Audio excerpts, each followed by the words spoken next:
Our next speaker, our last speaker for today is Mr. Tim Farrell from Drexel Hill, Pennsylvania.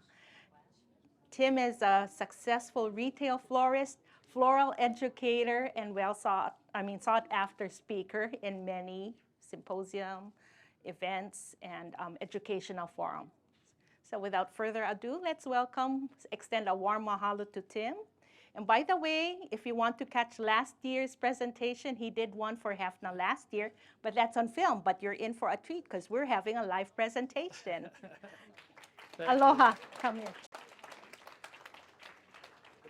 Thank you, Tessie, and thank you, everybody. Well, I am so thrilled to be here. I am from outside Philadelphia, so I'm the other side of the United States. So for me to get the opportunity to come here to Hawaii, and I was here last year, I was the only designer able to get in because of quarantine situation. So I saw the Kona side last year, and I'm able to experience the Hilo side this year, and I got to see Waimea and other beautiful parts of the island. So it is a pleasure for me to get to be here and to see your beautiful island and all of the beautiful materials that you have to work with. We did have the opportunity to tour farms our first couple days. The panel of designers were able to see farms, and it really brings to us a new understanding of the product and how it has grown. So it gives us inspiration of how we can use this product in our creations to make things that look more organic and look more natural. So it was a wonderful opportunity, and I'm so glad to be here. So let me just give you a quick story on myself. I am what a lot of friends in the industry call me the freak of the industry. And that's because I have a degree in accounting. So I went to Villanova University and I was pursuing this degree. And in the middle of my studies there, I needed to get a part-time job. And I knocked on a couple different doors, a dry cleaners, a food store, and I found a flower shop. And I was qualified enough to fill the position that they had open, and that was to sweep floors and fill water tubes. That is exactly what my job description was at first. But I went to the shop and I took the job and I went to it. I needed to put gas in my car and things like that. I went to the shop and I was very fascinated about what was going on around me. There's something in my brain that just clicked and thought, wow, this is really cool. And I was watching the other designers and doing things, and there was a day that the owner of the shop was having a very busy day, and somebody called out sick, and he said to me, hey, kid, I was 19 years old at the time. Hey, kid, let me see what you can do. And he gave me some flowers and a vase and asked me to make an arrangement. And I can remember that experience as if it was yesterday. It was very cool for me to be able to get these flowers and make something beautiful with them. And I absolutely loved it. So I paid even more attention to what was going on, and any opportunity I could have to help and to begin design, I did. And I literally fell in love with the flower industry. It was a moment I'll never forget. So probably about maybe a month after designing, I had what I call the aha moment in my head as far as floral design and what it is that we actually do. How many retailers or people work in retail or studio in the room that work with the public? Raise your hands. Let me see if you're retailers or work with the public. Okay. For us, at least, it's the opportunity to take some of the most beautiful things in creation and to create something else beautiful with them. And through that, we are usually helping one human being express emotion to another human being. And I think that is an incredible honor and an incredible career to have in life. And I just, from that moment on, I loved it. I changed path. I was actually in my junior year when I got a job in a flower shop. And after working for that guy for almost a year, I knew everything there was to run a flower shop. So I opened my own. Dumb.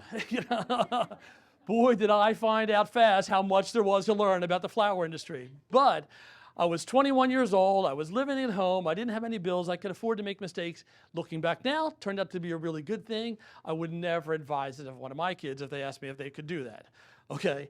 But it turned out to be a good thing for me. I can honestly say though, in those now 41 years, I think, I have never once regretted the decision to become a floral designer. I absolutely love what I do. And even after doing this for 40 years, I understand there is much more to know than what I know already.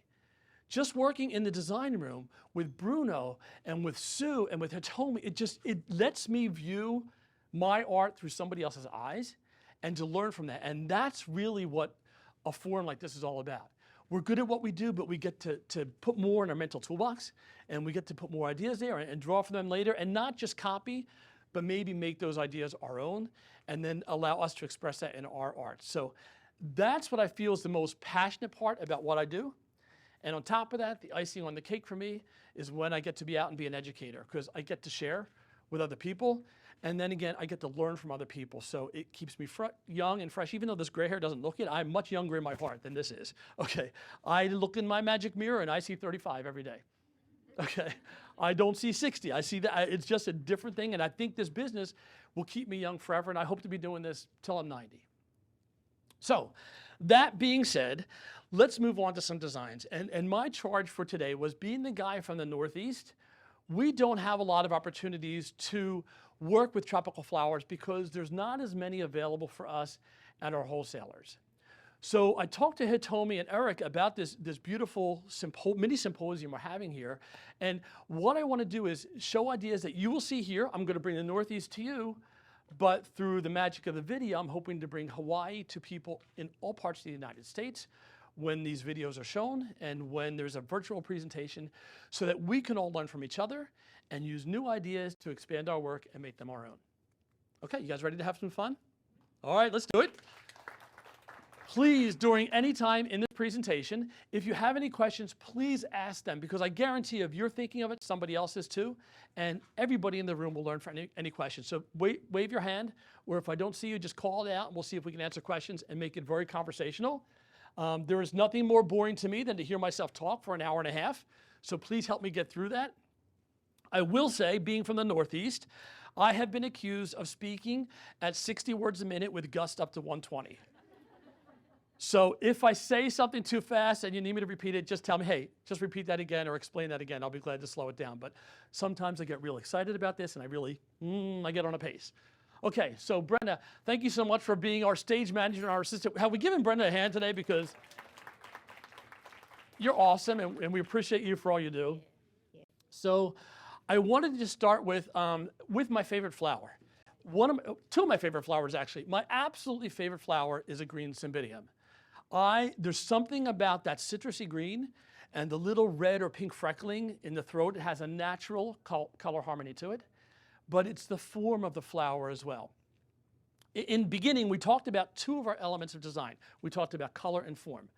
Color is an element of design where we understand there's a science to a color wheel and how things are placed on that wheel, how far around the clock they are from each other, how far close to the center, how far they are to the outside, as far as the white in there or the black in there, the shading or the tones of that. That helps us understand color. But I love green. I love that bright citrusy or chartreuse green. But the cymbidium orchid has that natural freckling on the inside, which gives you a natural contrast so that those two colors look beautiful together. The form, that's our other element of design. The form of the flower is very unique to us. Form has to do with shape. So when we learn about floral design, when we begin in floral design, we think about what is form. What's the shape maybe of the composition that we're making? Is it a round composition? Is it triangular? Is it maybe rectangular? Or is it a trapezoid? What is the shape of the composition? But then we also start to understand that everything inside the composition has a shape. And we can decide, do we want to repeat that shape or repeat that form? So, you know, round peonies, round dahlias, round cresspedia, all in the same round bouquet is a repetition of round, round, round, round that gives that design strength. Or we could decide to use one of our principles of design, which is contrast, and we start to change up the shapes or vary the shapes. So we have round shapes and maybe rectangular shapes and triangular shapes and some unique shapes like a cymbidium, which has that 5-petal structure with a throat in the center. Think of a bird of paradise. This is the best example of a unique form, for me at least. You know a bird of paradise when you see it, correct? If you saw the silhouette of a bird of paradise, you would know that as well too. If it was just black and white, you would know that's a bird of paradise because it has a very distinctive form that we identify and recognize as floral designers. So that's the form, the shape, the form and the color is why I like the cymbidiums. The anthurium, this particular one, Eric and I have talked about this in length. Midori, that is hands down for me the best, the hottest anthurium that there is. You could put that flower in with almost anything else and it makes the color pop because this bright green with something else is a great contrasting color. It makes texture pop because it has this leathery texture but these little valleys and wrinkles inside of it and then the wave of the actual flower itself. It has this cool plateau to it. If you use the stem higher, it has these plateaus where your eyes find the face of the flower, and it's interrupted just by the spathe of the flower, which points out. So for those reasons, that flower to me, that's, you know, just an incredible, my favorite anthurium, but probably my second favorite flower overall. But we've paired this in a bouquet. It's just a very simple hand-tied bouquet. We've used the green hydrangea. This variety in particular is called Shamrock. Isn't that a gorgeous green? You know, we're so used to thinking about green hydrangea and thinking of mojito, which is more of a paler, softer green, but look at that Shamrock. It's very dense. It's got a real strong color. We've used these beautiful green ice, Calathea. They're beautiful in there. And again, almost that pineapple-y kind of a feel to it. So it looks very tropical because of that. And that's something that, again, you're drawn to because it's different and it sets itself apart. Even though the finish on it is more leathery, like the anthurium, these tiny little caves and crevices in between, this honeycomb kind of a look in there, just draws your eye to the bouquet. And then we have the green dendrobiums in here as well too, just collaring it with some monstera leaf, and again, the hanging amaranthus, and just a different tone of green. But that's very effective for all green, isn't it? I mean, it's just, you think of things like, wow, that would be kind of boring, but it's not. And it's not because we've used other elements to make it really interesting. What other element does anybody see here that's very interesting about this bouquet? Hello. Anybody want to yell something out? Shapes of things, yeah. How about texture though? Texture, wow. For me, that's probably an element of design that I probably didn't even play with till I was a designer for about 10 years. I was always worried about, you know, the pattern of things and the color distribution and things like that, but texture is incredible, and I love that in the design. Your fingers just want to get in and crawl and feel, wow, what does that feel like? Because it looks like it's glossy, it looks like it's wet, but it's not wet. It just has a cool finish to it. How about the hydrangea? Wow, it's so fluffy. So for us, as floral designers, we want to address two things with texture. One is the actual texture of the flower. What does it actually feel like? But there's also visual texture that we can be concerned about. And that means, what does it look like? Not what does it necessarily feel like. When I first learned design, I can tell you the first arrangement I made other than that vase arrangement, all right, I'm gonna date a couple people here. I'm over 60. Who remembers those little gold metal bowls?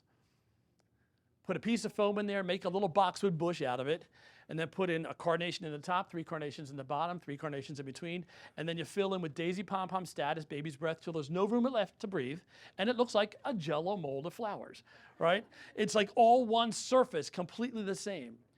So depth is for us, and in a bouquet that's done like this, depth is your eye going down into different levels and exploring different things.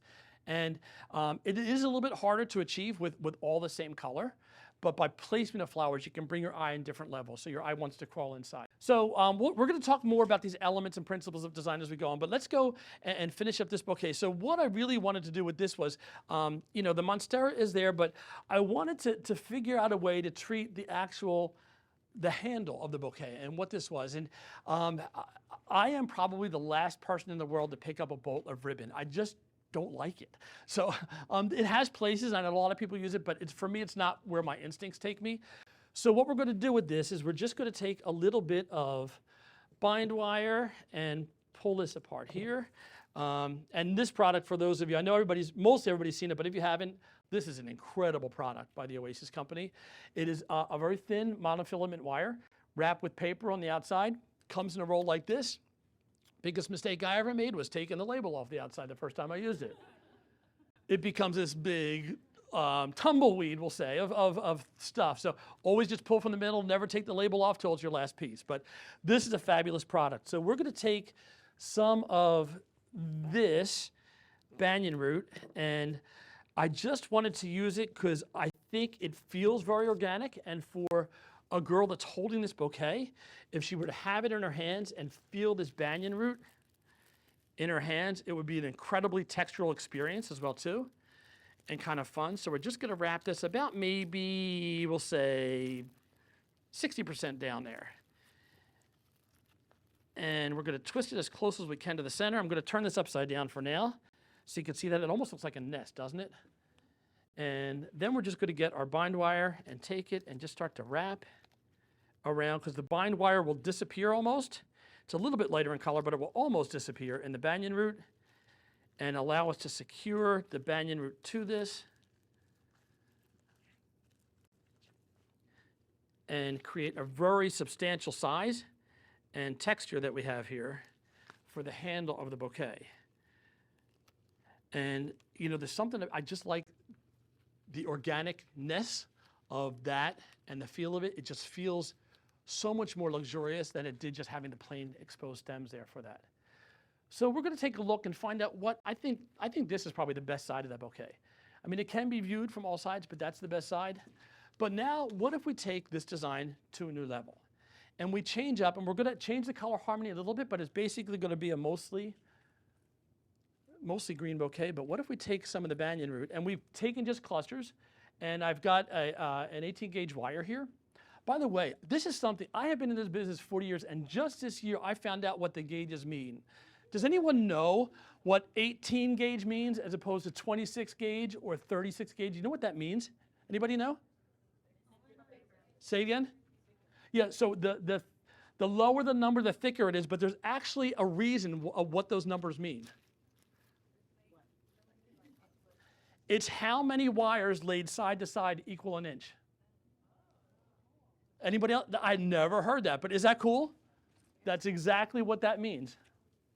I found somebody older in the industry than me to tell me that. But what if we take this, and since it's hand tied, these wires are just kind of going in there, and we're going to take the banyan and just kind of work it down into the center so the natural tension inside there is going to hold this, and we just want to make sure we don't make those wires too long, that they're going to pop through the bottom, but they're actually trapped inside. And what if we almost make this, just this, oh, I got this one dendrobium that's giving me trouble here. That's the problem child.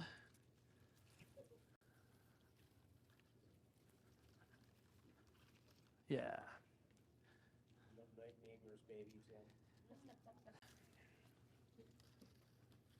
Okay, but what do you think about that? Uh-oh, I missed a spot here. Let me go back in and out again. Which one was this? This is this one. Okay, so this to me takes this bouquet to a whole nother level. We've used a spatial technique in this that's called veiling.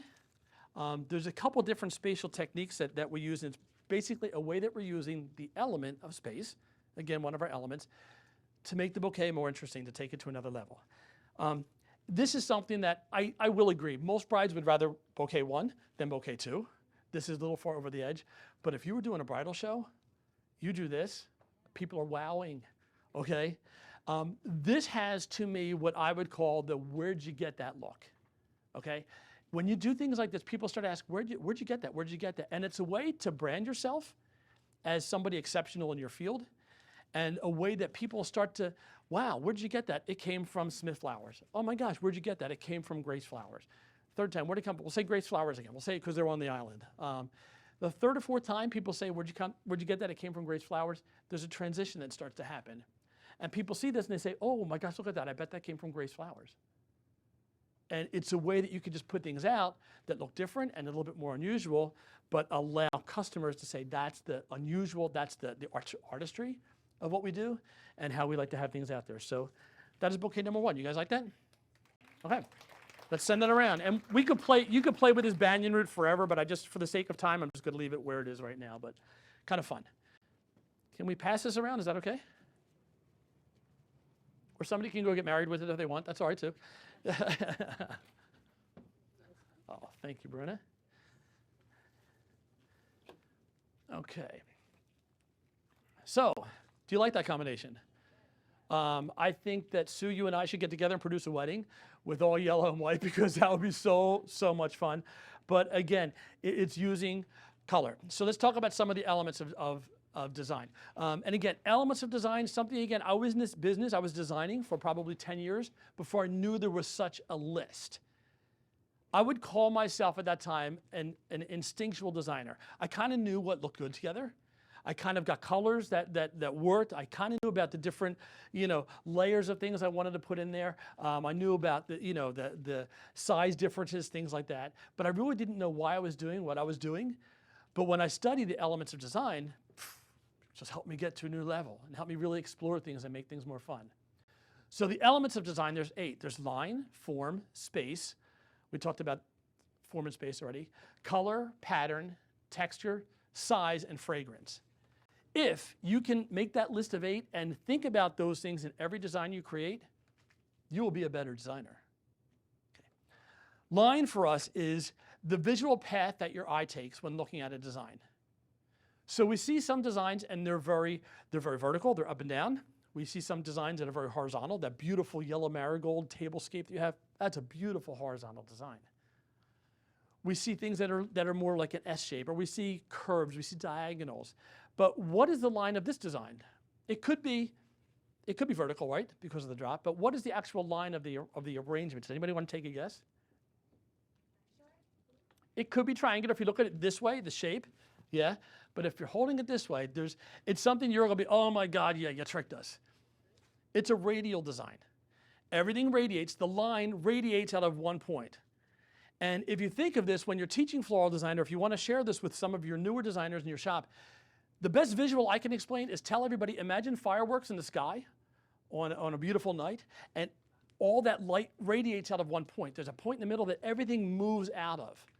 When we create a bouquet, in our hands especially, and we can mimic that and bring everything back into a center point like this and let it radiate from there, that's really good radial design. This vine is fabulous, isn't it? So we're gonna now put some more line into this design with this vine, and it looks beautiful, just kind of cascading like that, doesn't it? It gives drama and it gives motion. Like, could you imagine a bride like walking down with this just kind of against a white skirt, especially like that dark line, like moving against the white skirt? That would be really fabulous and would give movement. But what if we change it up a little bit and we don't just have them hang, but we have them kind of swirl over and then start to hang over. And we're basically kind of encasing what's here. So your eye kind of rides in and out of the middle, but then it finds a line and goes back and spirals and almost orbits with the bouquet.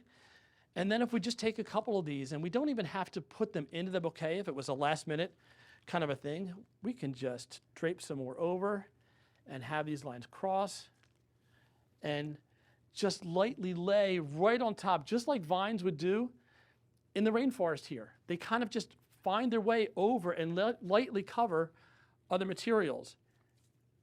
And look at the drama that begins to add there too.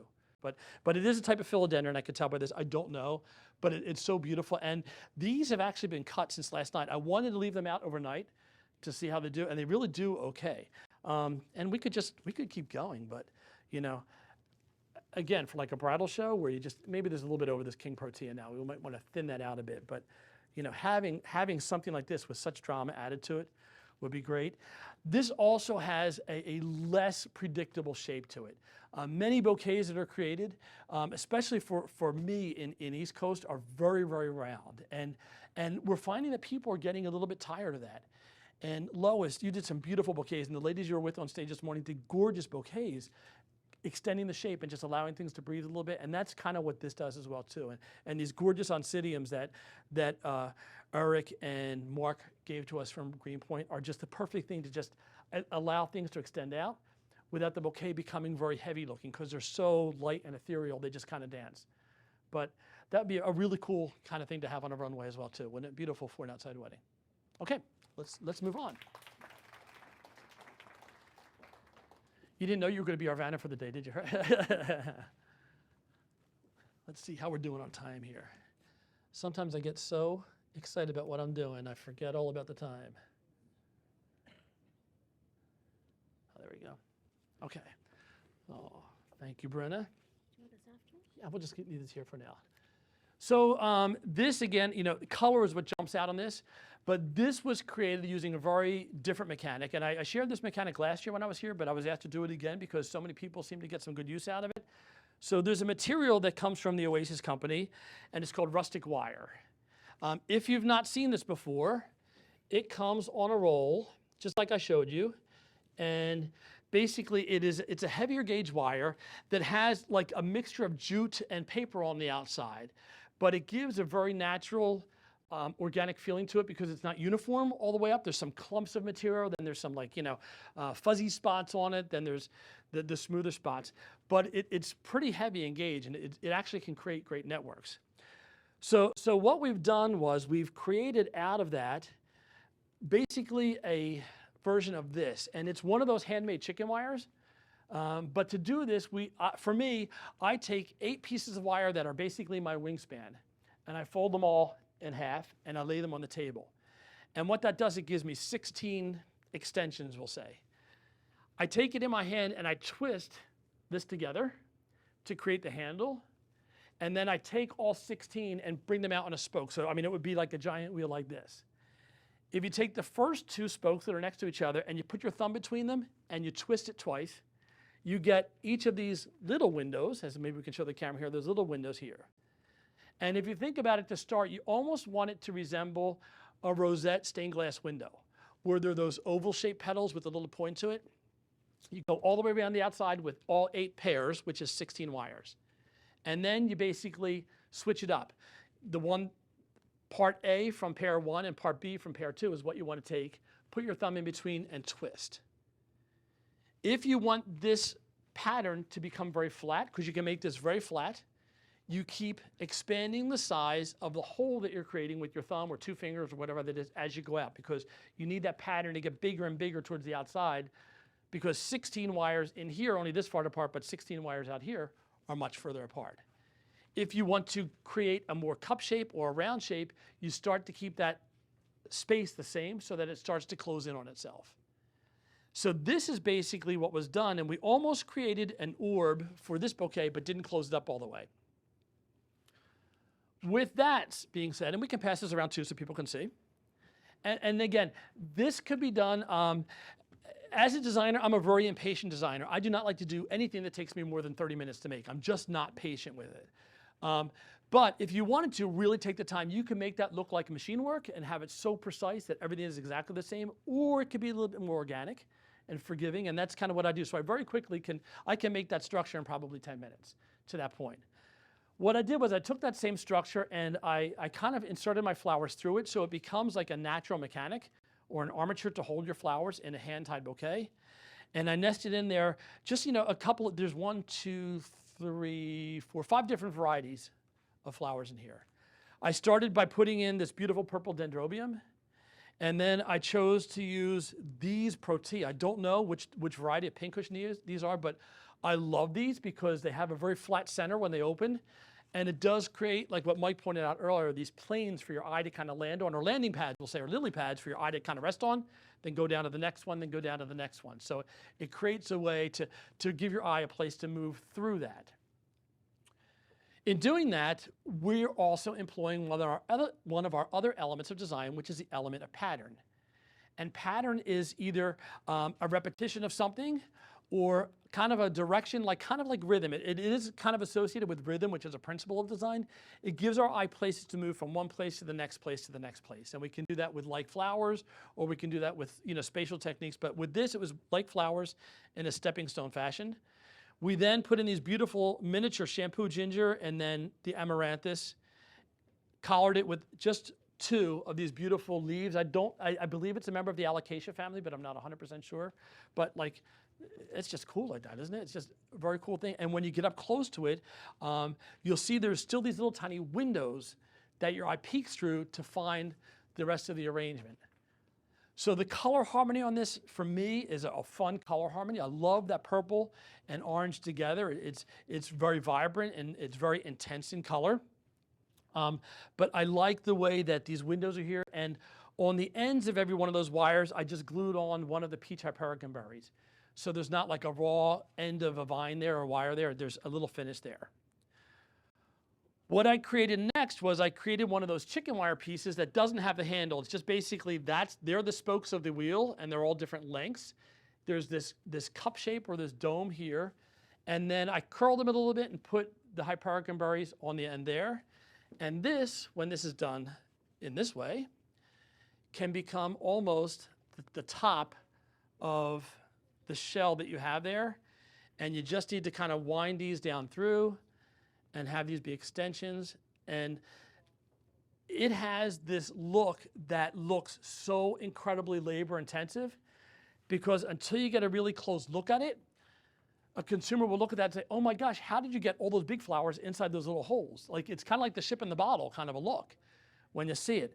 But it's just a fun way to use materials, and I probably got it, yeah, it should be a better spot right there. It's a fun way to use material in a different way and create shapes and forms that are a little bit eye-catching. But, you know, again, I love to play with design like this. It's just, you know, I will tell you, I had a general idea of where I was going with the first 2 bouquets. This was just total, let me just make something up when I get here. Like, I saw some flowers, this will be great, just make it up. And that's really great design and fun design. What we need to remember is there is nothing that we do that IKEA can sell and put in one of their boxes with their impossible directions. We cannot design by point A to point B and point C to point D. We really design when we place a flower, and then look at that placement and then decide according to that what's the next flower to choose and where's the next place to put it.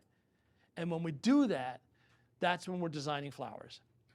When we're copying something, we're basically what I would call a floral apprentice or a floral arranger. But floral designers are the ones that can really look at the product, create with it, and make some beautiful compositions. One of the things I teach when I'm out, I work for Teleflora as an educator, and I'm able to really tour the United States in a lot of different places and teach floral design. And the thing that most people are offended by is when I say most shops in the United States need 1 floral designer in their shop. They may need 17 other floral apprentices or floral arrangers, but 1 designer can create the recipes and can create the look, and then other people can copy them if they need. I also will say that a really good floral designer, in my book, is like gold in this industry. And you have to possess these qualities to be a really good floral designer. You have to, number 1, totally understand the elements and principles of floral design. That's number 1. Number 2, you have to be able to work with the product that's available to you. I've had designers in my shop that thought it was time to go home because we ran out of baker fern. I can't design with that. I'm like, that's silly, that's ridiculous. What are you talking about? Or, I can't make this arrangement. It's supposed to look like that, I can't make it. Well, you need to know how to substitute. You need to look at what's available to you and substitute so that you have a similar look or feeling for what needs to be done. Because sometimes flowers just don't come in like they're supposed to come in, right? And number 3, most important to the accountant in me, you need to be able to produce all of that at the targeted margin, price margin of the shop owner. And that means 2 things. 1, you need to be able to count the material cost so that you know what the cost of those things are. And you need to move at a speed almost the speed of light, okay? One of my pet peeves, if I'm out, I do some consulting with shops, is when I walk in and I see a designer that's making an arrangement, and they're, you know, I have my little container right here, and I'm gonna walk to the refrigerator, and I'm gonna come back, and I have my 4 roses that I'm gonna put in my arrangement. Then I walk to the refrigerator, and I come back. You need to think efficiently. You need to move.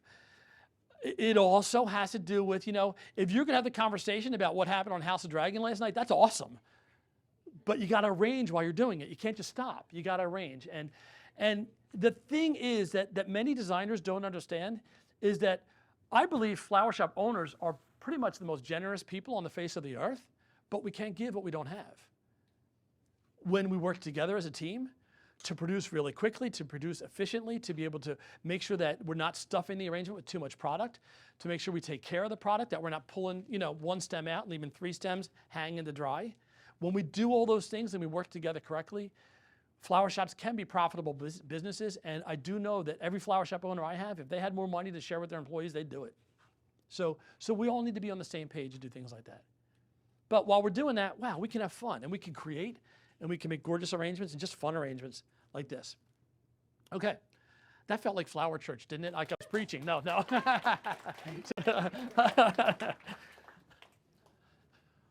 we go. You know, the other thing that I feel very strongly about is that there are so many people that come into this industry because they love it and they do a great job, but they need to leave the industry because they can't afford to stay in the industry. And to me, that's where the flower shop owners and flower shop managers have to do a better job of what they're doing.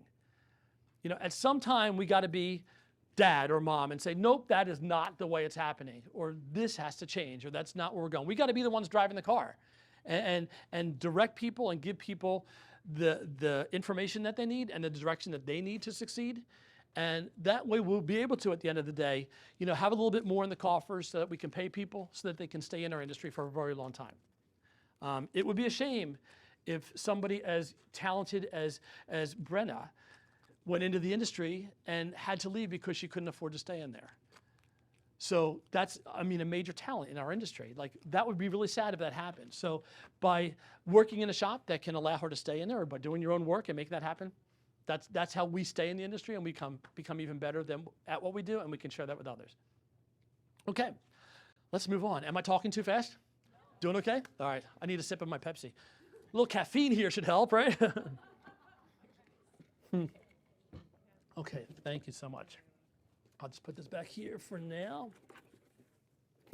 So any questions now before we move on? Any topics you want to hit? Even if it doesn't have to do with what we're doing right now, let's talk about them. Things in the flower shop we can make better. Anything else? Okay, rolling along. So do we like that combination? Just greens and whites. What's the feeling of this color palette? Is this exciting? Is this sad? Is it calming? What calming, isn't it? It's very serene. It's very, very low key. And that's because we're thinking about the colors that we're using on the color wheel. And when we think about the science behind that, we have emotions that connect us with color, and emotion is such a huge part of flower gifting and flower design. And when we stay in that one half of the wheel that has the greens to the blues, we're in the cooler side, and it's just a lower pace, and our heart beats a little bit slower. And when we get up to the oranges and reds, ba-boom, ba-boom, there's the passion, there's the excitement. So that's what we want to think about when we're talking about a mood for a wedding and what we could suggest. Speaking of what we could suggest, it goes back to the driving the car theory for me. So many times brides come in and they say, oh, I saw this in Pinterest, this is what I want. And that's okay to deliver that sometimes, but many times it's better to have a conversation with them and about their personality and about what their thoughts for the day are. And we can be the ones to suggest. They don't have to take our suggestions, but we can be the ones to suggest, saying, what you started with was great, but can we do this for you? Can we create something special? That'd be wonderful. But this combination, again, there's these beautiful white owl protea. I just love them. And talk about texture, right? Aren't they one of those flowers that you just got to get in here and do this? Okay. When I first got into the business, the number one reaction when people walked in a flower shop, number one reaction was they just wanted to smell the flowers, right? This is the number one reaction now. Anybody want to know why? Texture. Why is it texture? Why? This is where it gets really cool. You're going to love this part. There's sociological reasons behind that. We have changed, in the last 75 years, we have changed from a manufacturing society where many people work with their hands all day long to a society where people have this on their fingertips or a keyboard. And we are what we call a tactile deprived society. People are missing that experience of touching things in their lives. And our brains, our human brains are part of the animal kingdom, and our brain needs to touch things to figure out things sometimes. So that's why people, when they come in a flower shop, they just want to touch. And if you're using the element of texture really well in your design, that's great because it makes your product a better experience for the consumer. And it makes them feel better about being in your shop. It makes them feel better about having flowers in their houses, and we will sell more flowers that way. So remember that. We're a tactile deprived society, so if we can deliver on the element of texture, we're going to be the ones ahead of the game there.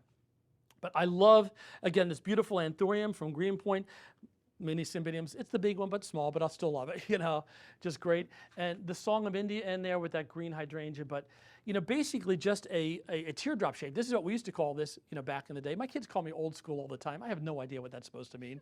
But, it was old school, teardrop shape, okay. And, very comfortable, very tight, but lots of different things happening in here, which is beautiful. But, what can we do to take this to another level? So let's play a little bit here. And I won't take long, but I will show you if we were to take the mini cymbidiums again. And what do I have here? Oh, I thought I had something in here. All right, we're going to have to just fudge it here. But if we take a mini cymbidium and we take a piece of bind wire, say about this long, and we just try to take off the beginning, maybe about an inch of the paper, so we just have the wire. And this is a guy who refused to wear glasses as much as I should. But there is a paper here that we're going to get into. I also have no fingernails, which doesn't help. But we're going to expose a little bit of the wire just because we're going to pierce the base of that cymbidium orchid flower right under the head with the actual bare wire, because it'll pierce it better than this. And if we do that, pierce it through, and then we just basically, I'm going to go the wrong way. Let's wrap it this way. We're going to wrap the cymbidium stem and then just clip off the extra part of the stem. And that's just enough to grab that on an extension. If we were to take, I'll just take a piece of stem and just get the bind wire, wrap it around real fast, it becomes like a tendril on there. And it allows that straight piece of wire or just curving piece of wire to really look like a vine. Okay? So there we go, we got that. If we take another piece of wire and we create some tendrils again, just that curved part, we can even do some around our finger if you want some more open tendrils, and then some small ones at the end again. Curve it around a couple times. And if we just spin this around here, look how quickly we've created, like, I don't know, can you see it against that? Maybe you can see it better against the white or against the curtain. You just create a vine with tendrils, and it just looks very, very natural and organic looking. So that being said, I pre-did a couple of these here. And if we take our bouquet, and what if we do one on each side?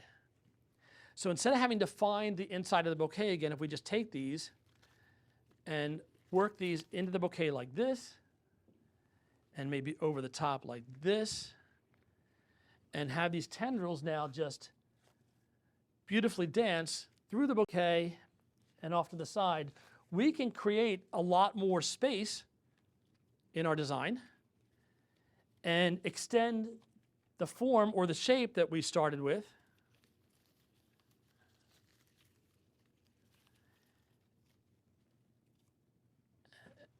And now look what we have. Now, wouldn't that be a fun bouquet to just ride down the aisle?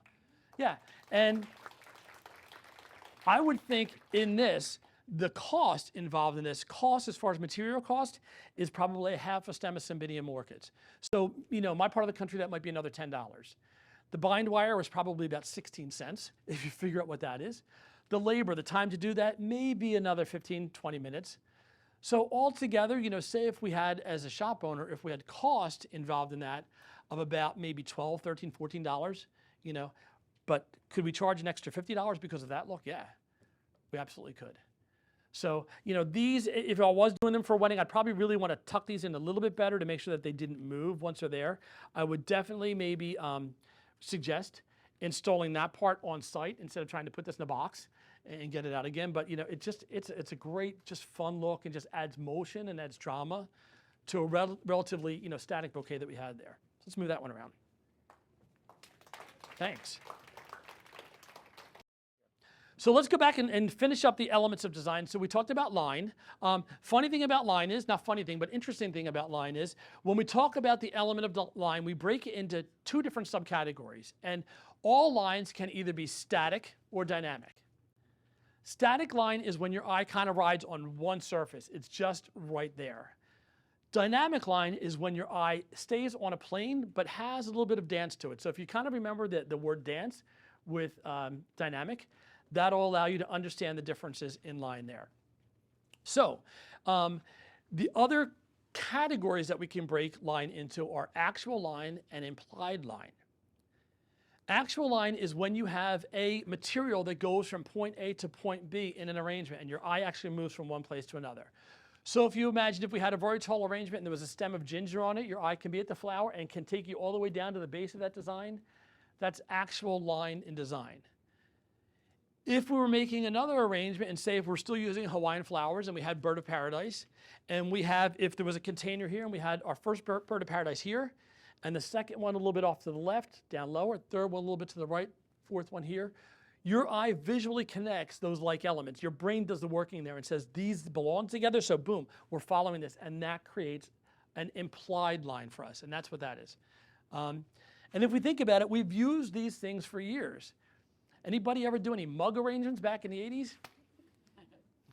Standard recipe for a mug arrangement was 1 carnation, 2 carnation, 3 carnation, finish out the triangle at the bottom and fill in. But those 3 are what establish the line in your design. So that's that implied line that we talked about. All right, so we got line, we got form, we got space, color. Pattern, we talked a little bit about. Pattern is, again, in Western design, more traditional, evenly spacing things so your eye moves around that. But in more contemporary or modern design, the best way we can achieve pattern is by repeating one of the other elements. When we repeat color, even if it's not the same exact color, but maybe tints, tones, and shades within a color, like reds and burgundies and pinks in the same arrangement, that starts to achieve pattern. If we repeat a flower like rose, rose, rose, that's pattern. Or a line movement, like in a parallel design, where all the stems are very parallel to each other, by repeating that. That's how we can achieve pattern. And there's many different ways we can do it, but they're the basic things. But they're things that make connections in our head. So we did line, form, space, color, pattern. Texture we talked about. Size. Okay. The element of size has to do with basically the 3-dimensional space that arrangement takes up. This, to me, I think is a relatively large arrangement, right? So for a centerpiece for a table, it's on the large size, correct? But if I was doing a piece to put on in front of an altar in the largest cathedral in a Northeast city, is that appropriate for that? So no, and that's how we need to talk about the element of the size, by breaking it into 2 principles. And those principles are the principles of proportion and scale. Many designers misspeak on those 2 principles. They use them interchangeably, and they're absolutely not. The clearest way to define them is to understand that proportion is the relationship of size to the things in the design to each other. So this has no outside world, no context. Is there a proportion? This is the largest, the bowl. Coconut's next, protea next. So the proportion of those things, like this is a 10, this is an 8, this is a 6, that's the proportion that we talk about within the arrangement. Scale has to do with the relationship of the design itself, whatever that may be, to the environment that it's meant for. On the opposite end of that, the small side, does anybody else hate a standard rose boutonniere? Hate it. Everybody does it. Why? It looks like it should squirt water, doesn't it? It's so big on a lapel. I mean, I don't understand why people do that for boutonnieres. I mean, to me, it'd be so much prettier to have a spray rose with 1 bud behind it, maybe a little bit of foliage, boom, you're done, because the lapel is this wide. The boutonniere shouldn't be that wide, okay? In Texas, they make these things for homecoming, for corsages that are monstrous. And, you know, the little girl, about 5'2" and about 90 pounds, wears this thing on her wrist, and it's 4 football moms, a dozen roses, ribbon and charms. And, you know, it looks like that's how she needs to go to the dance. I mean, I get it. It's a culture there. It's different. But there's many times that we do things that are not appropriate. And as far as weddings go, we need to be able to be the ones to consult with our brides. You know, when there is a venue that, you know, she's having tables of 12 and it's in an office building that has 45-foot ceilings and an atrium above there, and she wants to put the little bud vase in the center of the table. It's just not going to work. It's not going to work. Or she says, you know, I want this bouquet that's, you know, so big. And it's like, okay, that's great. It's a beautiful big bouquet, but like, you probably dieted for 18 months to get in your wedding dress and make your waist look like this for your wedding day. Why would you do this in front of that? You know, so we need to think about the whole thing and be the ones to be the professionals and consult our brides as far as what we can do to make scale and proportion a really important part of their events and of their lives. The last element of design, and is probably one that was forgotten the most by floral designers for many, many years, is the element of fragrance. And I believe there is nothing sadder than a consumer getting a bouquet of flowers, and you go to the door and there's a bouquet of flowers, and the first thing they do now is, other than this, right? The second thing they do is this, and there's nothing there. So I think it's our job to make sure there's something beautifully fragrant in every bouquet, so that that becomes part of that experience. And we're fortunate enough now that breeders are really keeping this in mind. And if they find a variety that they can have, Tessie, right? If you find a variety of something that has fragrance to it, that's something, wow, we're gonna try to lock in on this and make this part of the development of future varieties of flowers, so that works. In the rose market, those David Austin roses, besides the beauty of the shape of them, it's the fragrances that are really valuable to us and our consumers. So fragrance has become very important. What I challenge you is to not just use fragrance and make sure there's fragrance in your design, but to create with fragrance. And this is where I really get a charge out of this. We can become like the perfume industry, and we can pair certain things together. And again, going back to our principles of design, there's a principle called dominance.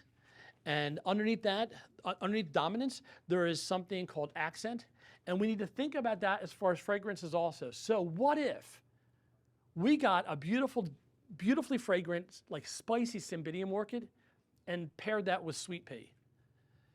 If you put those two things together and you blindfold even an experienced floral designer, they probably would not be able to identify what that was, because those fragrances fused together and created something new. So that's where I like to go with using fragrance. Challenge myself to find things, a dominant fragrance, something a little bit subordinate, to kind of fuse together and create a beautiful new fragrance, so that, you know, within the bouquet, there's all these things happening, including the olfactory experience and how that can be a really beautiful thing for our customers. We also need to be careful of things like meals and understanding that certain fragrances are so strong that it will actually change the taste of the food experience at the table. So for that reason, like white hybrid lilies may be a little bit too powerful. Even gardenias, as gorgeous as they are, they could be a little too powerful and may actually change the taste of what people are experiencing. So knowing things like that is number one. But the fact that I just said that to you, did that kind of impress somebody? Like, wow, that's cool to think about it on that level. Now, can you imagine what your consumers are? If you speak to them in that language, they're not going to go to another wedding appointment and feel confident with anybody else, because you have that knowledge and you have that level of thought. You're thinking about the whole thing from 30,000 feet. You're not just worried about the flowers. You're thinking about the whole thing.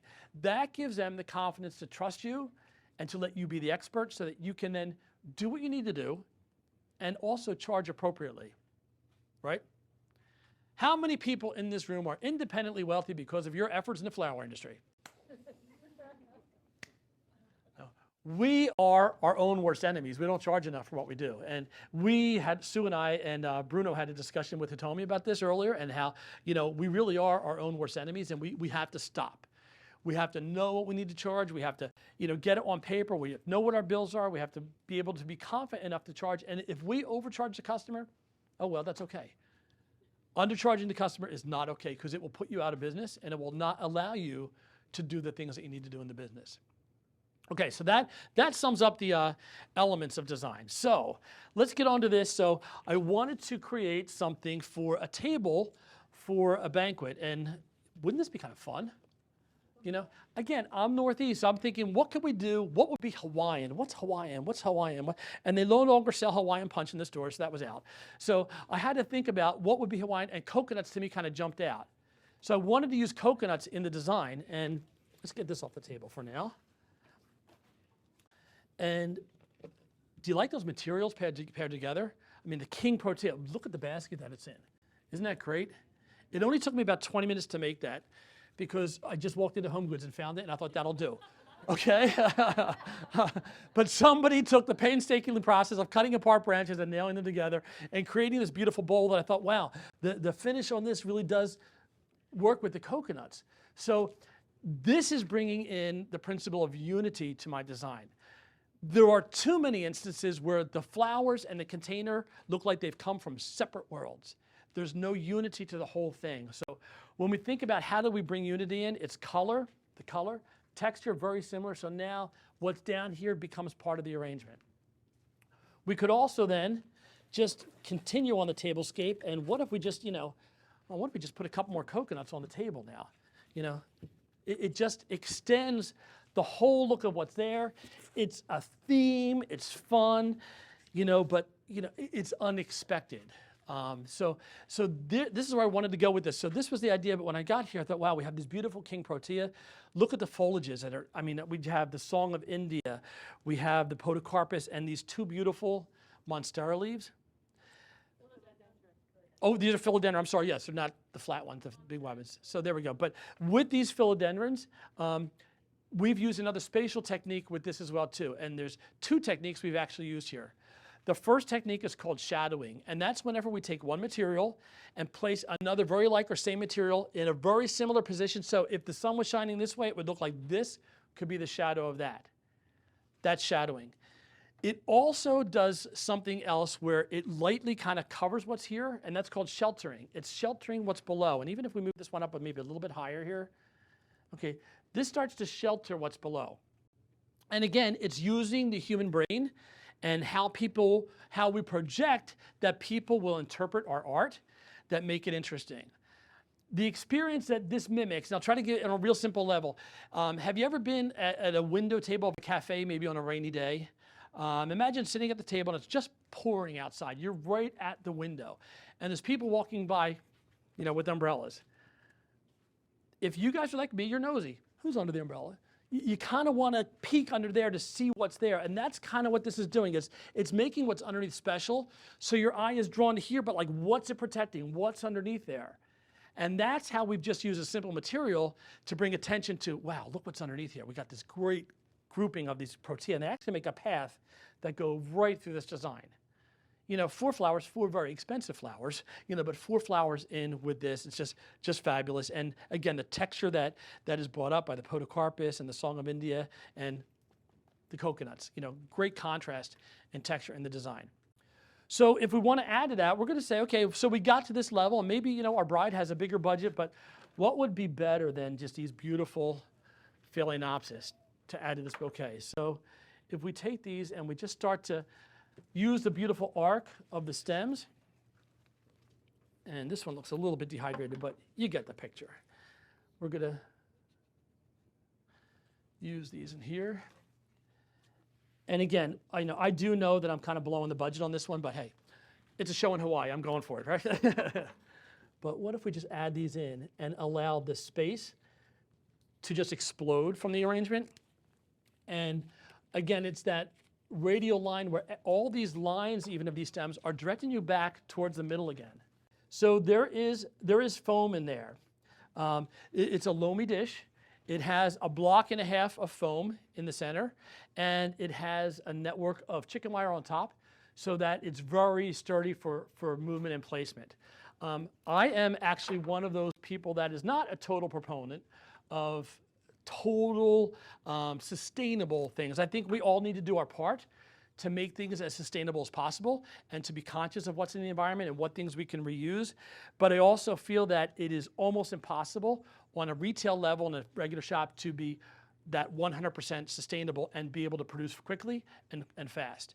I love floral foam, and there are companies that have worked very hard, like the Oasis company. They've worked very hard with botanists and chemists and engineers to have that foam so closely resemble the cell structure of flowers now that, 20 years ago, we would never think about putting a piece of hydrangea in a piece of foam because it had like the death warrant on it then. It was only going to last an hour.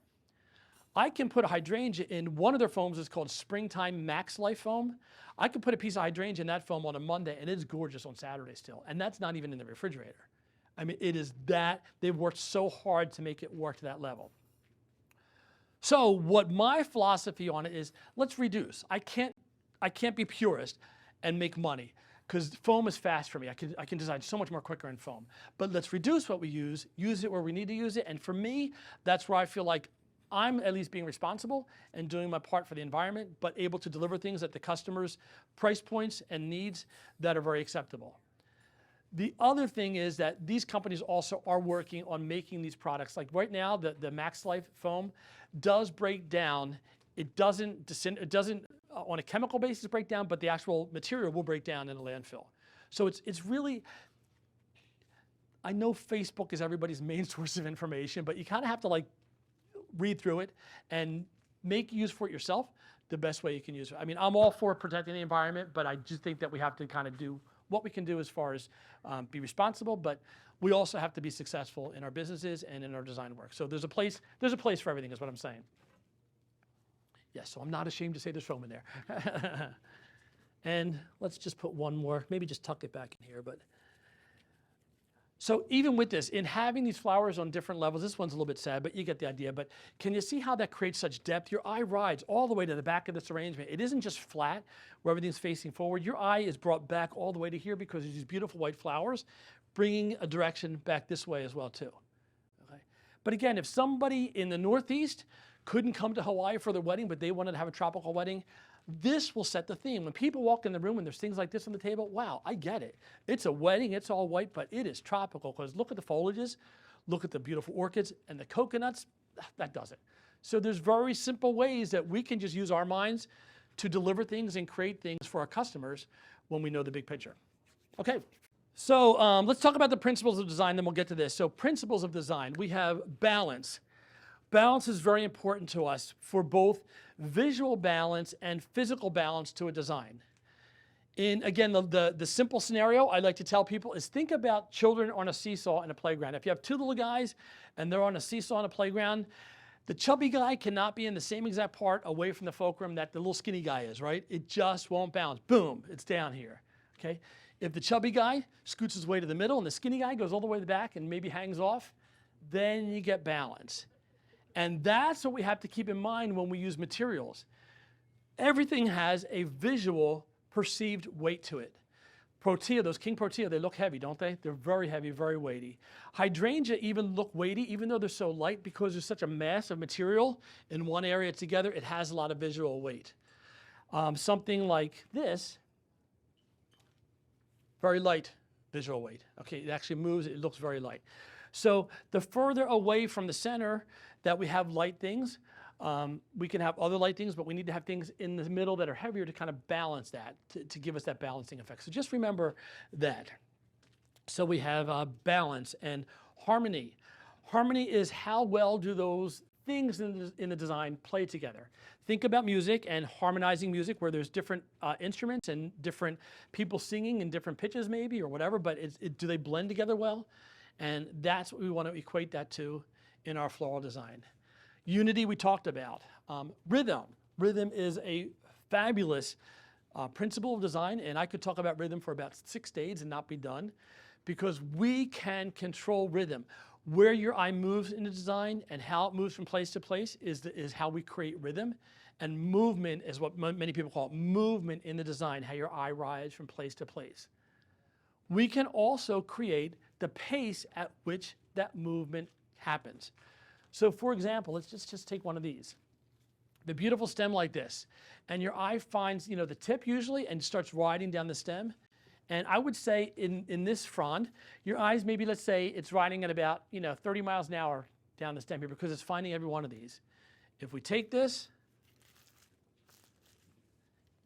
and we kind of defoliate it till there's just a very little tip there, now your eye, instead of going at 30 miles an hour to the center, it rides about 90 miles an hour once it finds this point. It's just moved because it's a clean, slick line for your eye to move on.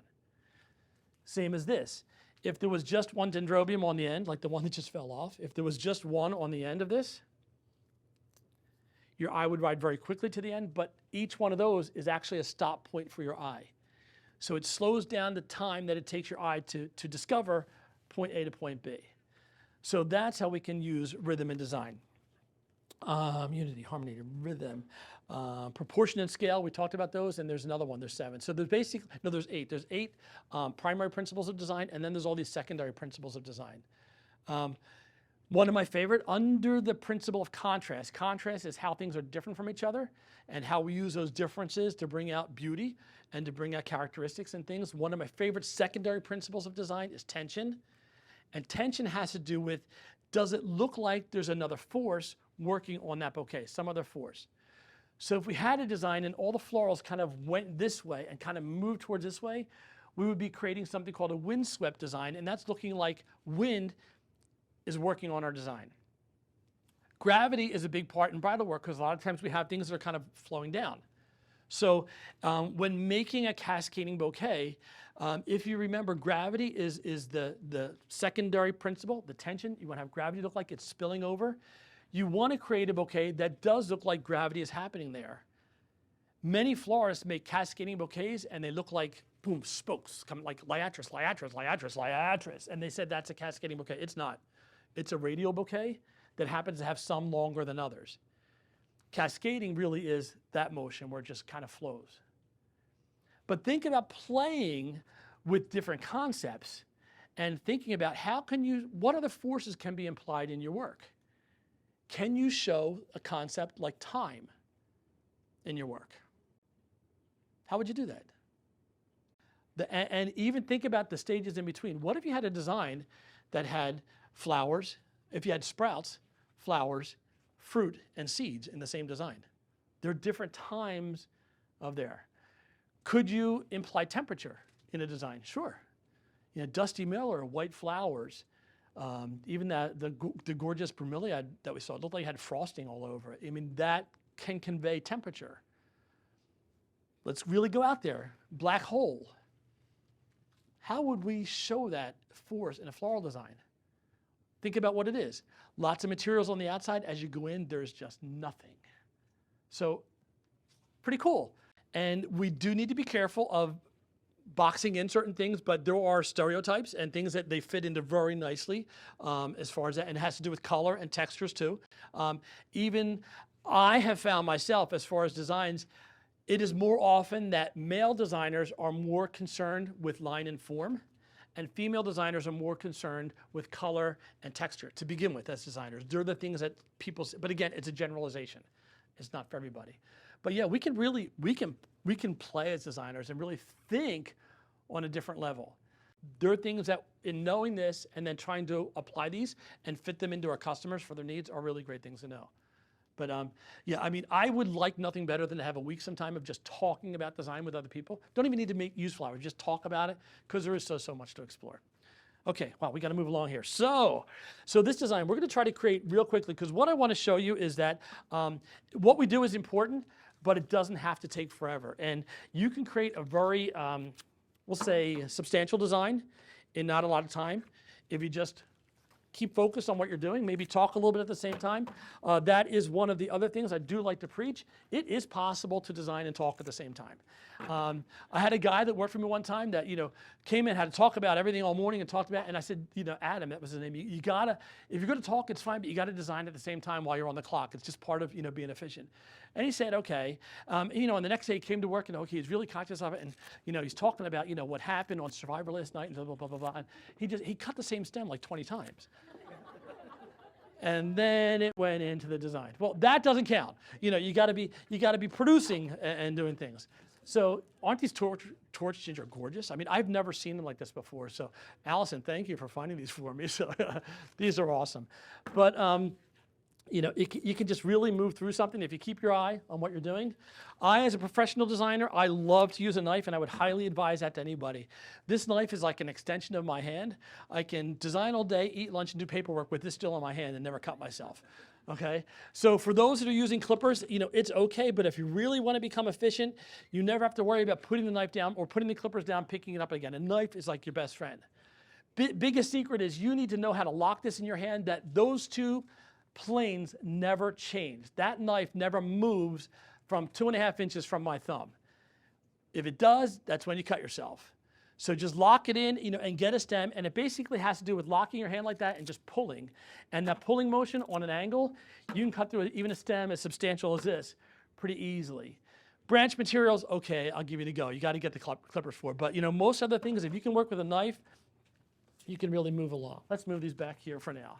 So let's time this. We'll say we started 2 minutes ago. So somebody time me on how we're doing here with this arrangement. But we're just going to take lots of different materials.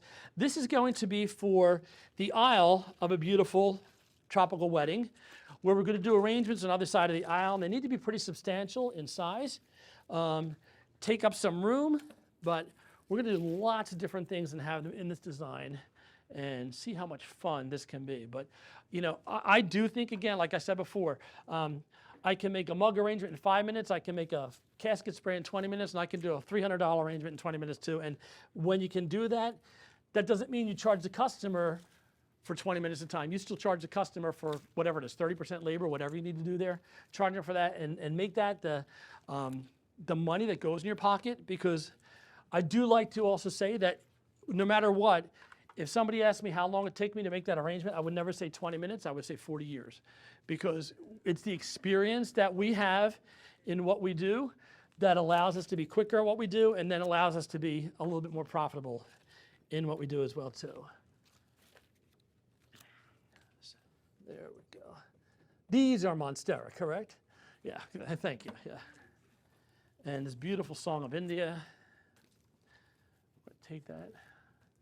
And this is also a radial design.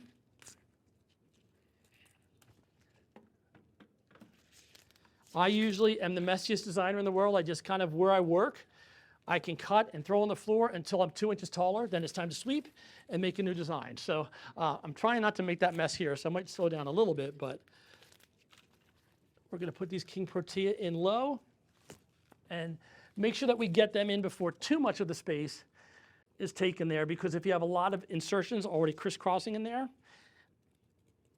yeah, there we go.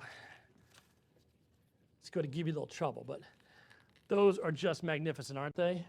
So let's say maybe we'll take a leaf or two and bring these in.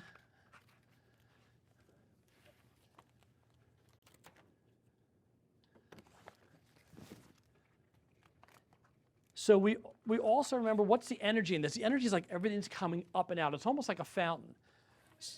2 minutes so far? Or I have 2 minutes left? Yeah, that's not bad for 2 minutes, right? We're doing okay. Yeah, just keep working, just keep plugging away. It's best to work and then step back and then think, okay, what do I need to do to change this? Then just stop, fluff, step back. You know, that's a waste of time. You know, just keep working, keep plugging away. Use your instincts to put flowers where you think they need to go. And let's pop that guy in there. Love these white lilies, these are gorgeous. But you can see it is, the form of this design, it's triangular. It's all around triangular, which means that the flowers do face all around. But in looking at it from a perspective of this plane, it's always triangular. No matter where you go, there's a high point there and a low point there. From the top looking down, it's round. So if there was a drone above, the arrangement has a round appearance to it going that way. And we'll take some lilies and sink some lilies down in low, because again, that will achieve some great depth in this design and draw your eye into it. We'll allow the buds to hover a little bit above there. Maybe some of this down in low. But wouldn't it be great if we had, you know, an outside venue, we just sat, you know, say 10 of these down the aisle. Just, you know, it would make a beautiful entryway and a beautiful experience for the guest as they come to the wedding, but also for the bride as she were to go down the aisle.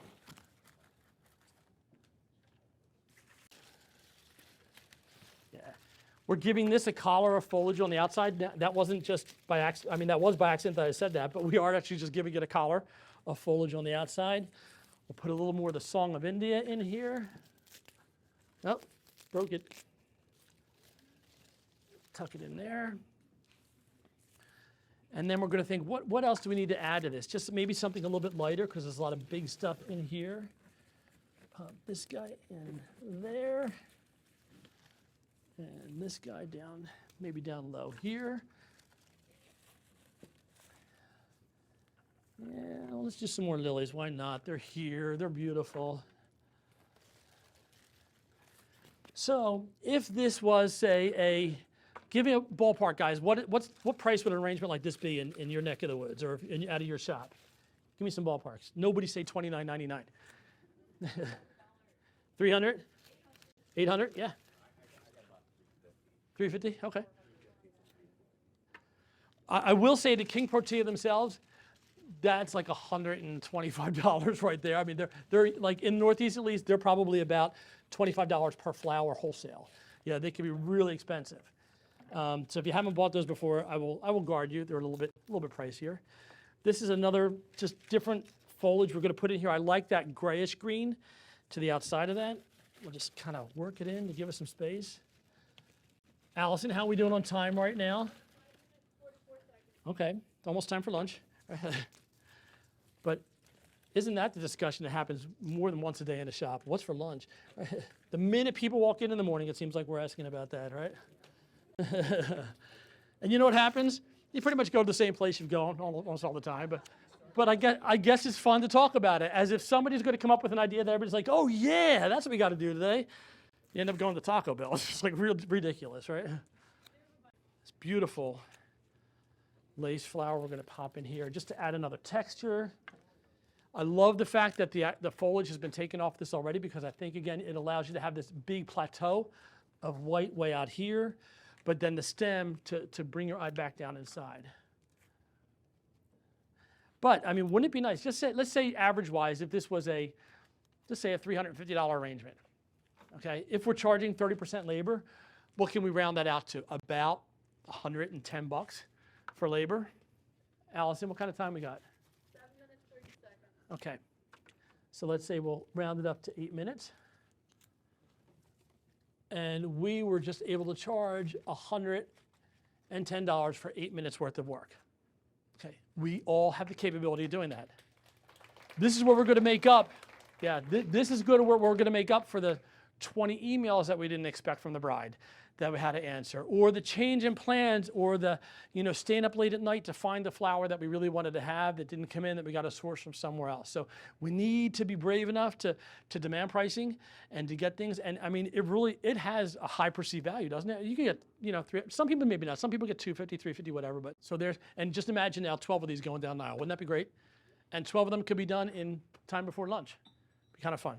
Okay, let's move along. Do we have Mark and Eric ready to help us out?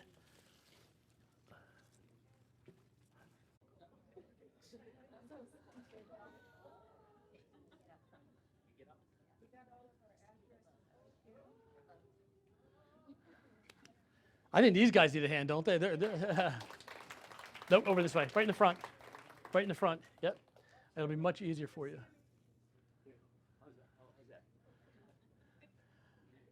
I owe these guys a couple of Advil when they're done.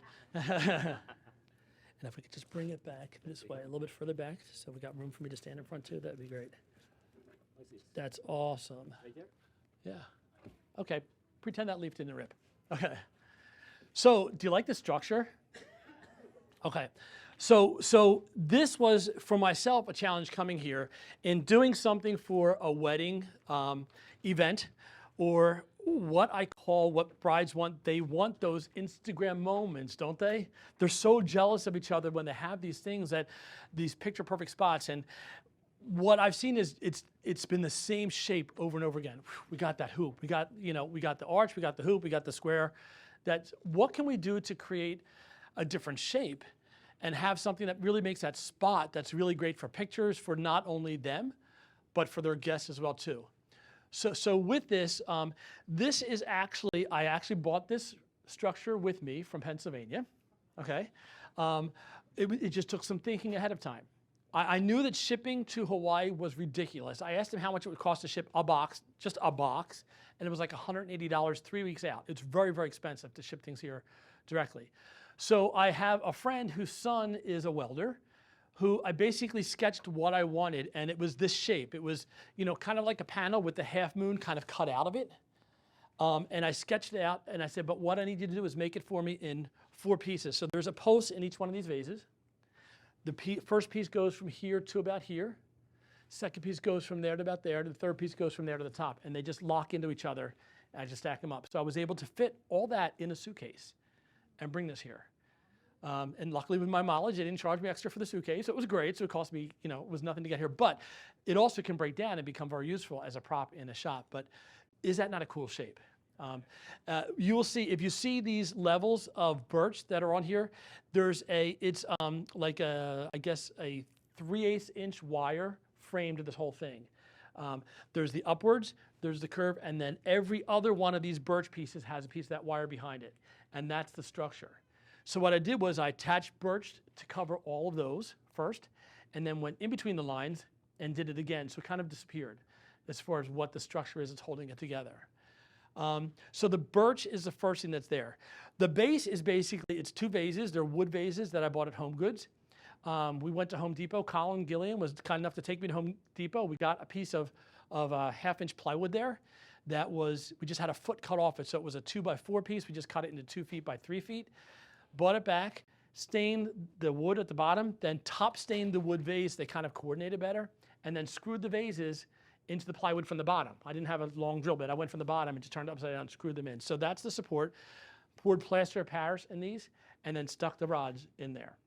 So the base, I can take it apart because I can unscrew, even though the plaster of Paris is there, I can still unscrew that to take the base apart. But that was the structure. The birch was in there. Then I decided, okay, we have hard lines. We have these horizontal lines just going, it's almost like a ladder. What can we do to soften it? So that's where the passion vine came into play. Let's soften this and contrast. Our principles of design, contrast, we're contrasting one with the other. This is so different, not only color, but line from the birch. So those two things paired together bring out the best in each other. After that, we dropped in this beautiful big King Protea here. And Lois, are you in the room somewhere? Thank you. Thank you for the King Protea. That we had one that wasn't too nice, and she shared one of her beautiful ones. So thank you for that. But look how that stabilizes everything. I mean, there's a lot happening above, but by having that one there, it kind of grounds it and gives you an ending point for your eye to go to, okay? With all design, under that principle of dominance, there's a secondary principle called focal area or focal point, and it means what is the area of greatest interest? Where does your eye end in this design? And that's what's going to be, even at this stage, that is the point that your eye can't end up but finding last because it's so beautiful. It's white, it's so different than the colors behind it. The flower itself is massive, so it has significant visual weight and volume to it, but also the form of it, it's that pattern of petals on the outside that are surrounding this bullseye of these very textural, stamens that are in here that create this beautiful, beautiful form in and of itself. So those are the things we think about. We put in this beautiful alocasia leaf up top, not forward facing totally, so you see the entire leaf, but you get the hint of the pattern to it, because if I had the whole leaf in the front, it would be too dominant for the arrangement that we have. It's too strong and too much.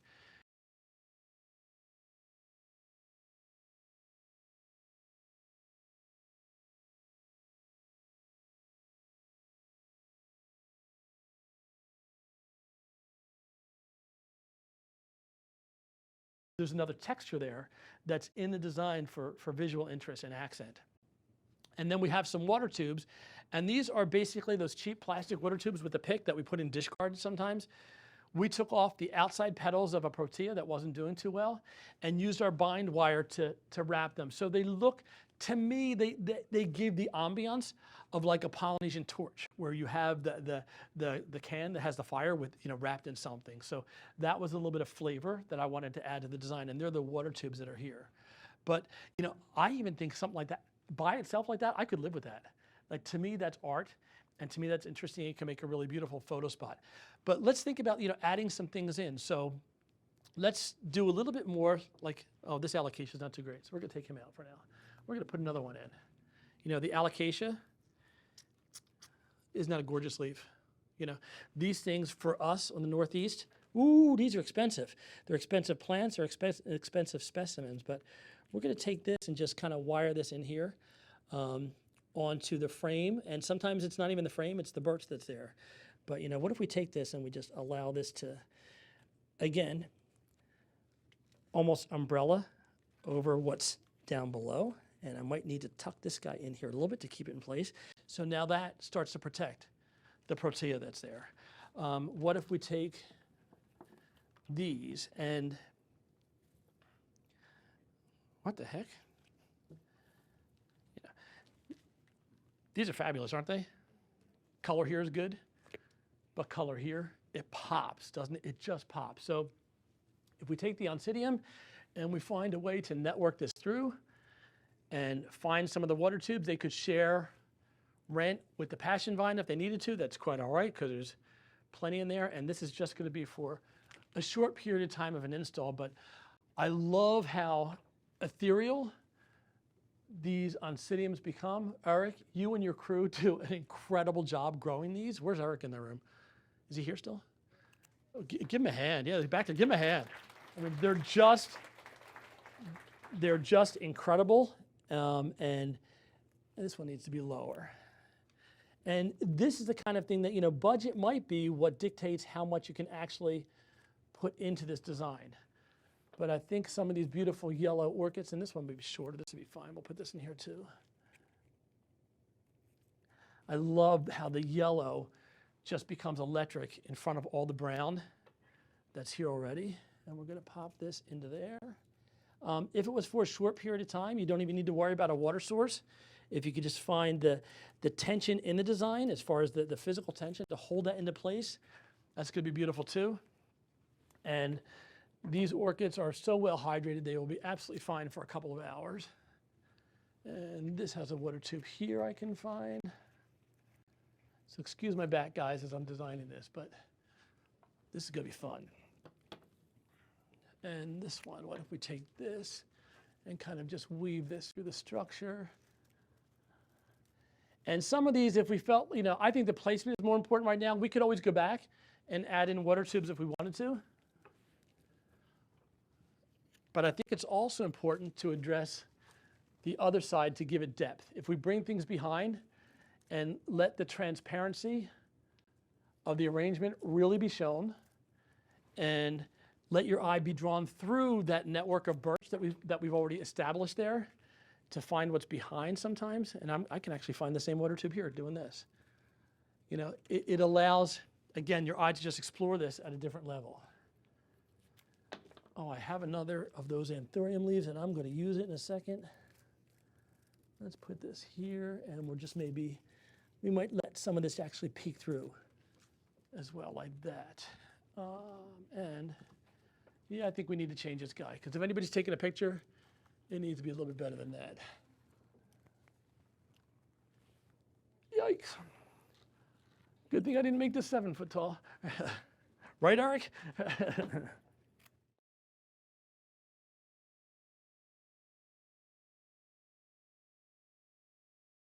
Isn't it gorgeous?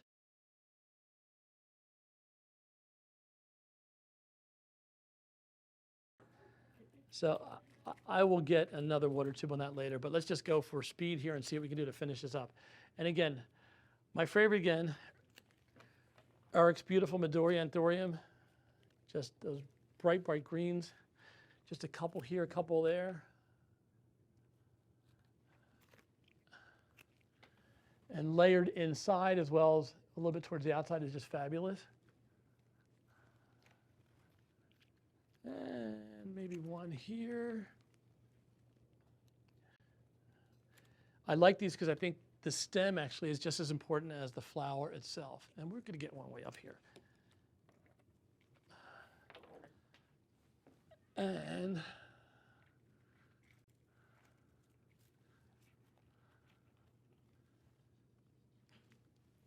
I think I could stop. What do you think?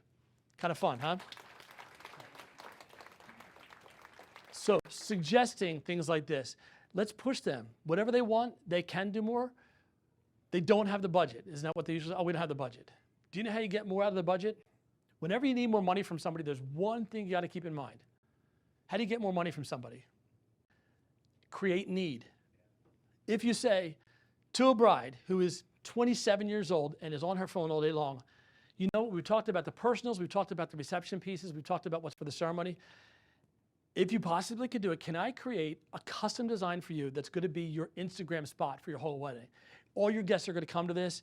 It's going to be the spot. Everybody's taking the pictures. They're all going to be posting about your wedding, and you'll have it for pictures with your future husband, with your parents, things like that. You start to create need, they will open up their wallets, okay? They will decide to do without the cookie bar if you can create enough of a need for this in their mind. And it comes from using the language we have as designers about the elements and principles of design, understanding the society that surrounds us, and letting them know you're the expert at what you do. Okay, any questions so far? Any questions right now? Because we're about done. No? I just want to thank all of you. You've been a fabulous audience. Thank you so much for inviting me here to Hawaii. I would come back any chance I got. So, Tessie, thank you so much for having me here. Thank you very much. Wasn't that a great program? Thank you.